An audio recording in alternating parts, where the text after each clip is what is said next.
ट्रेनों में कवच सिस्टम क्यों लगाया जाता है? बेसिकली कवच सिस्टम इसलिए लगाया जाता है, उससे पहले हम जान लेते हैं कि कवच सिस्टम क्या है, एग्जैक्ट क्या फॉलो करते हैं कवच सिस्टम। तो बेसिकली गाइस कवच सिस्टम इसको 2012 से प्रिपेयर किया गया है और इसे ट्रेन कोलिजन एविडेंस के लिए यूज किया जाता है, जिससे ट्रेन का एक्सीडेंट ना हो और ट्रेन सामने आ रहे। इसको ज्यादातर हम यूज करते हैं ट्रेन कवच या कवच सिस्टम को बेसिकली ट्रेन के इंजन पर, जो कि कलेक्ट करते हैं और कम्युनिकेट करते हैं वहाँ के लोगो पायलट के द्वारा। और लोगो पायलट ब्रेक नहीं मारेंगे फिर भी कवच सिस्टम लगे हुए ट्रेन में 5 किलोमीटर के दायरे में अगर सामने से और ट्रेन आ रहा है उसी रेंज में, तो दोनों ट्रेन के पास अगर कवच सिस्टम है या सामने वाले के ट्रेन के पास कवच सिस्टम है, उनके इंजन में फिट है और पूरी तरह से सिस्टम एक साथ काम करते हैं, तो वो ऑटोमेटिक ब्रेक लग जाएंगे और स्पीड जो फुल स्पीड में रहेंगे वो कंट्रोल हो जाएंगे और वहाँ की स्टेशन मास्टर को भी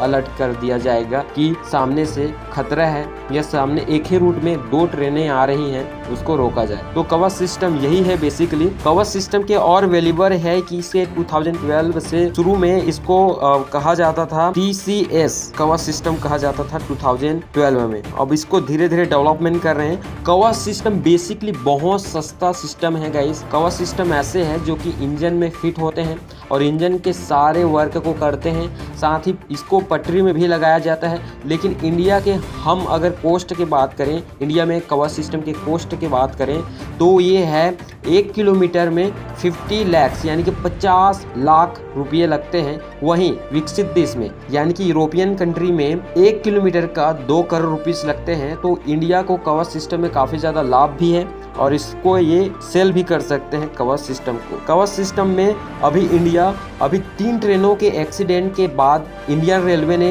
ये तय किया है कि आगे जितने भी उनके मोस्ट इम्पोर्टेंट रेलवे लाइंस हैं वहाँ पर कवच सिस्टम प्रोवाइड किया जाए और इंजनों में इसको फिट किया जाए। बेसिकली गाइस हम कवच सिस्टम को जानने से पहले उन 3 ट्रेनों के एक्सीडेंट को जान लेते हैं कि कैसे हुआ होगा, कि उसमें कवच सिस्टम थे तो क्यों नहीं रुका। बेसिकली गाइस उसमें कवच सिस्टम था, लेकिन कवच सिस्टम का मैं वर्क बताऊं तो कवच सिस्टम एक ही वर्क के लिए जाना जाता है, वो है कि एक ही रेलवे लाइन में एक ही रूट में 2 ट्रेन आ रहे हैं तो 5 किलोमीटर के दायरे से अलर्टनेस प्रोवाइड कर देना, लोगो ड्राइवर को अलर्ट कर देना और वहां के पैसेंजर को भी सूचना दे देना कि ट्रेन अचानक से रुकने वाले हैं। देन साथ ही वहां की जो स्टेशन मास्टर होंगे वहां पर भी अलर्टनेस जाएंगे, सिग्नल को भी अलर्ट कर दिया जाएगा। ये बेसिकली काम है एक कवच सिस्टम का। जी हाँ गाइस, TCS कवच सिस्टम का यही वर्क है। लेकिन इस मामले में क्यों नहीं हुआ, जो कि